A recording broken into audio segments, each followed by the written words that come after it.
Party के लोग सिर्फ अपने परिवार को भला करना चाहते हैं, उनके पास कोई योजना नहीं है। उनका सिर्फ एक काम है कि हमको सत्ता का सुख भोगना है और सारे गरीबों का हक अधिकार लूटकर अपनी औलादों के नाम कर देना है कि यही सुखी रहे, बाकी सब दुखी रहे। और जिस पार्टी के हम सिपाही हैं, जिस पार्टी का नेतृत्व माननीय बहन जी करती है, वो जिस दर्शन को लागू करना चाहती है, तो तथागत बुद्ध का कहना है कि बहुजन हिताय बहुजन सुखाय। सरकार की नीयत ऐसी होनी चाहिए, उसकी योजना ऐसी होनी चाहिए और सरकार चलाने वाली की नीयत एकदम साफ होनी चाहिए कि समाज में बहुसंख्यक समाज सुखी हो और दुखी की समस्या कम से कम न रहे और दुखियों की समस्या समाप्त हो जाए तो और उत्तम। यह काम बहुजन समाज पार्टी करना चाहती है। हमारी नेता ने कई बार अभी सोशल मीडिया पर उनकी आवाज बुलंद हो रही है।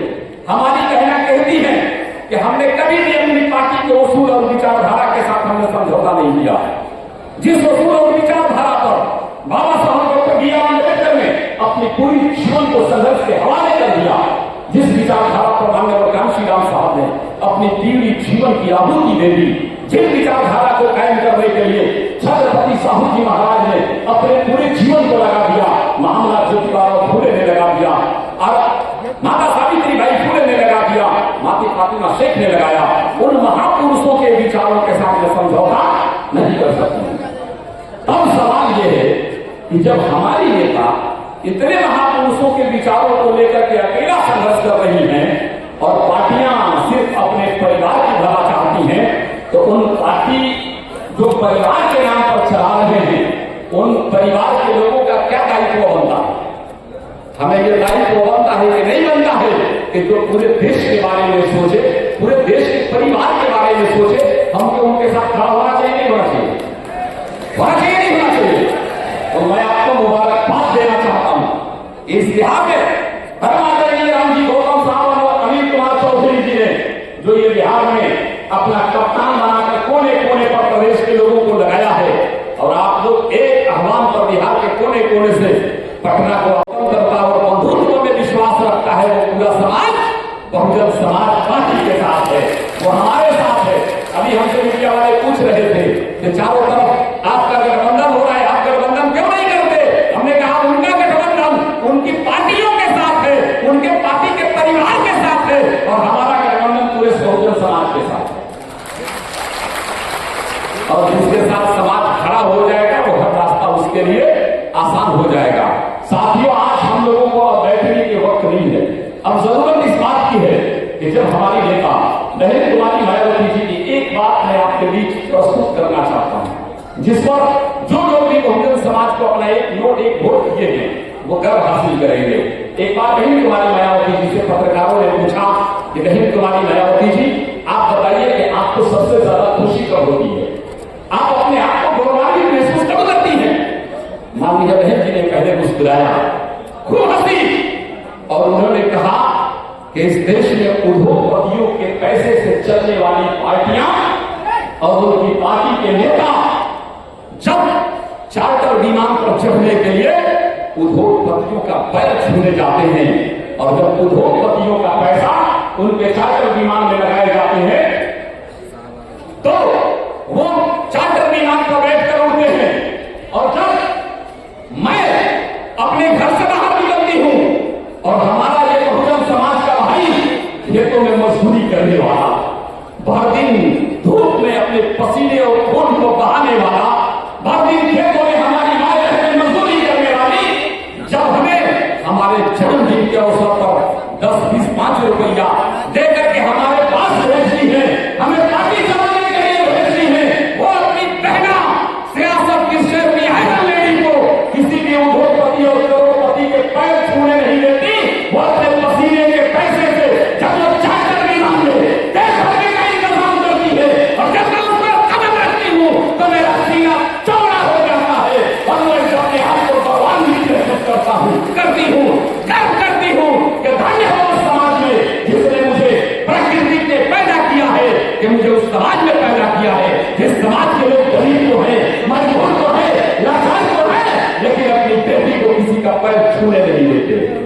बोलो साथियों, जो लोग इस धनतंत्र के दौर में 1 रुपया 1 वोट 1 लोग देकर बहुजन समाज पार्टी को तीसरे नंबर की पार्टी बनाए हुए हैं और सारे धन नासेठों को जिंदगी और सोना हराम किए हुए हैं, आपको गर्व से सीना चौड़ा होना चाहिए। और मैं आपके सम्मान में आपको तालियों से मैं स्वागत करना चाहता हूं। अरे मेरे साथियों, यही पैगाम हम सब लोगों को पहुंचाना होगा।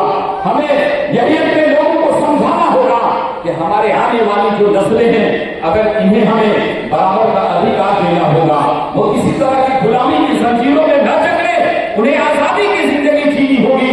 तो हमें 1 वोट और 1 नोट बहुजन समाज पार्टी को दान करना होगा और बहन कुमारी मायावती जी को इस देश का प्रधानमंत्री बनाना होगा। साथियों,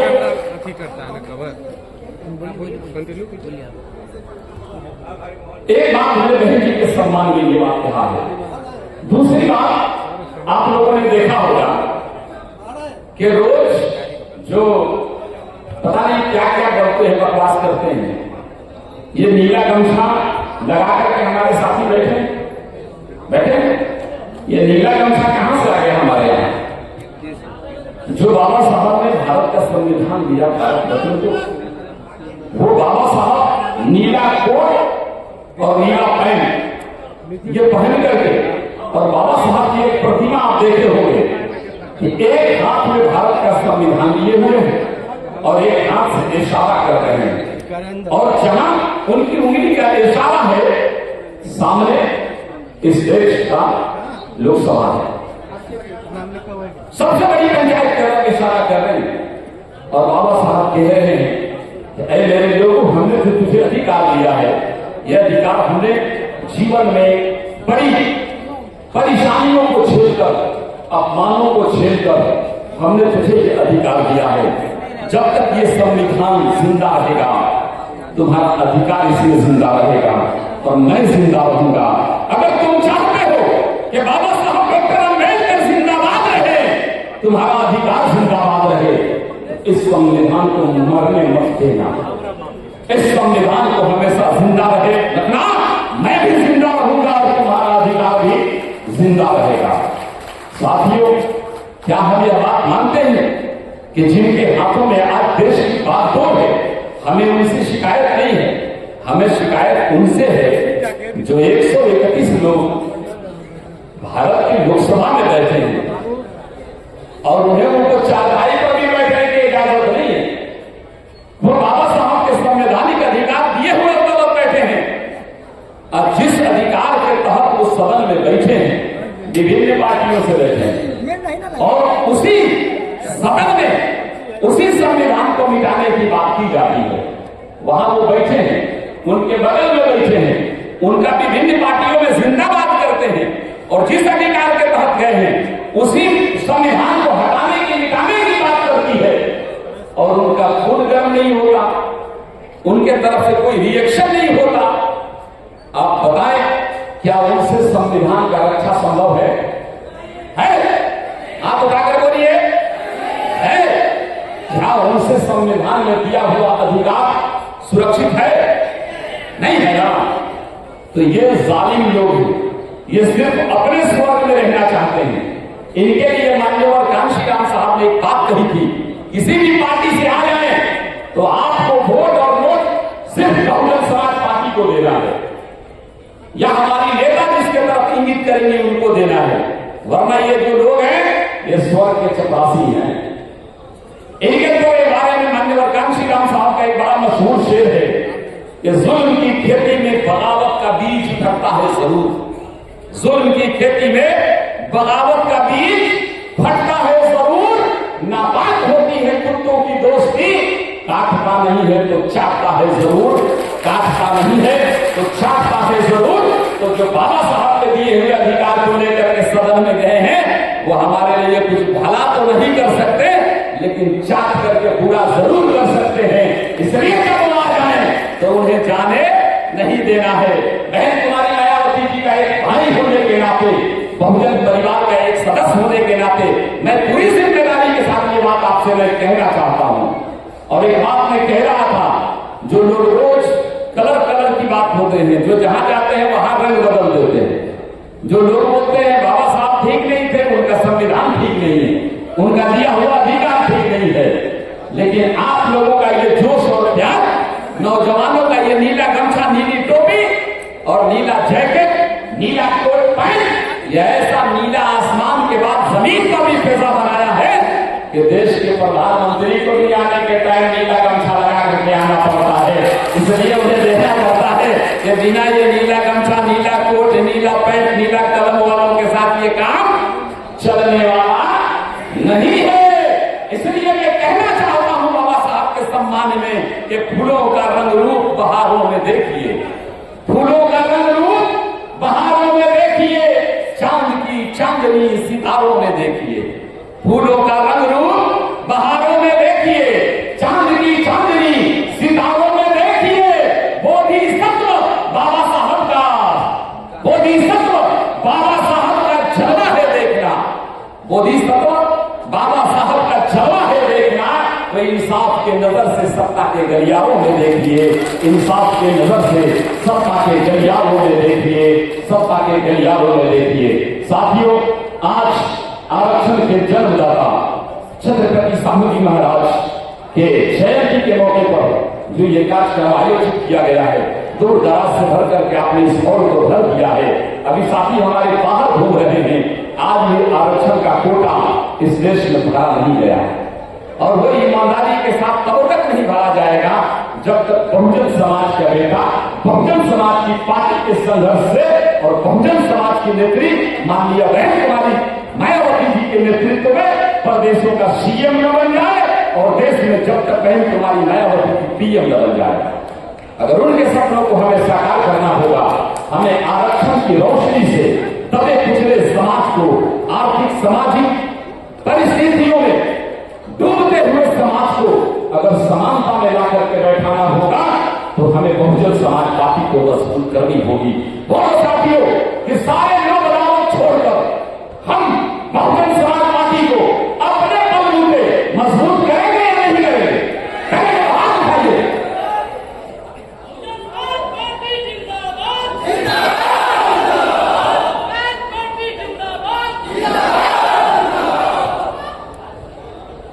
और एक बात मैं कहकर के अपनी वाणी को विराम देना चाहूंगा। बैकवर्ड का बेटा कहकर नीला गमछा लगा करके बड़ी गर्व के साथ कहते हैं कि देश की आबादी 140 करोड़ की है और 80 करोड़ लोगों को, 80 करोड़ लोगों को हम फ्री में 5 किलो अनाज देते हैं। सुने नहीं सुने? जो कृषि प्रधान देश है, जिस देश के बारे में जो बाहर के लुटेरे आए थे इस देश में, वो लोग जाकर के अपने देशों में बताया कि भारत ऐसा संपन्न देश है जहां दूध और घी का नदियां बहती हैं, वो सोने का चिड़िया है जिसकी चहचहाहट समुद्र के साथ तब के पार से अंग्रेजों को भी आने पर मजबूर कर दिया। अब उस देश का प्रधानमंत्री ये बात कहता है कि 5 किलो अनाज देते हैं, मुझे लगता है इसमें शर्म की बात नहीं है। और मैं कहना चाहता हूं आज पाटलिपुत्र की इस ऐतिहासिक धरती से कि अगर सीखना है माननीय प्रधानमंत्री जी या कोई भी नेतागण, तो हमारी नेता सियासत की शेरनी आयरन लेडी से सीखिए। जब हमारी नेता ने सड़क से लेकर सदन तक का रास्ता प्रशस्त किया, अपने हम समाज को जगा करके एक नोट एक वोट से सरकार बनाया और जब पहली बार 3 जून 1995 को सरकार बनी तो माननीय बहन कुमारी मायावती जी ने जो मांगने वाला समाज था, मांगने वाला समाज था, उन्हें सिर्फ 6 महीने के अंदर 7.5 लाख एकड़ जमीन पट्टा काट कर लेने वाले समाज को देने वाला समाज बना दिया कि हमारे वहां जैसा कोई जीएसटी का वर्कर जाएगा, कहेगा मेरे घर में बहन की बेटी की शादी है तो जिनको 3 एकड़ का पट्टा काटा है, कहा आ गए हो तुम तो मुस्लिम समाज का कांशीराम मानिया बहन जी के भाई हो, लो 50 किलो चावल बासमती ले जाओ, उसमें पुलाव हमारे चावल से बना देना। यह सियासत की शेरनी ने सिर्फ 6 महीने में लेने वाले समाज को देने वाला समाज बना दिया। अगर देने वाला समाज बनाना है तो हमें बहुजन समाज पार्टी को आगे बढ़ाना होगा। माननीय बहन कुमारी मायावती जी को देश का प्रधानमंत्री बनाना होगा, अपना सीएम बनाना होगा। साथियों, इन्हीं चंद मंत्रों के साथ हमारे नेता हमारे बीच आ गए हैं। अपनी वाणी को मैं यही विराम देना चाहता हूं। नौजवानों के सम्मान कुरान में एक शेर कहते हुए कि वक्त भी गुलाम होता है, तकदीर भी एहतराम करती है। वक्त भी गुलाम होता है, तकदीर भी एहतराम करती है। जिन नौजवानों के हौसले बुलंद होते हैं, दुनिया उन्हें सलाम करती है, दुनिया उन्हें सलाम करती है। बहुजन समाज के बेटा और माननीय बहन जी के एक वफादार भाई होने के नाते मैं एक बात आपके जज्बात को जगाते हुए अपने वाणी को विराम देना चाहता हूं कि हकीकत को कहना बराबर नहीं है, मानवता के दुश्मनों को सुनने की आदत नहीं है। हमें भी जरा धूप में बैठे हो, यह सुन्नत किसी की अमानत नहीं है। और अगर झील में फेंका होगा पत्थर तो लहरों का उतना शरारत नहीं है। आजादी आजादी है, सबकी रहेगी, किसी के बाप की ये विरासत नहीं है, किसी के बाप की ये विरासत नहीं है। साथियों, इन चंद शब्दों के साथ अपनी वाणी को विराम देते हुए आपकी इस गौरवमयी उपस्थिति को जय भीम, जय संविधान, जय भारत महान, अल्लाह हाफिज।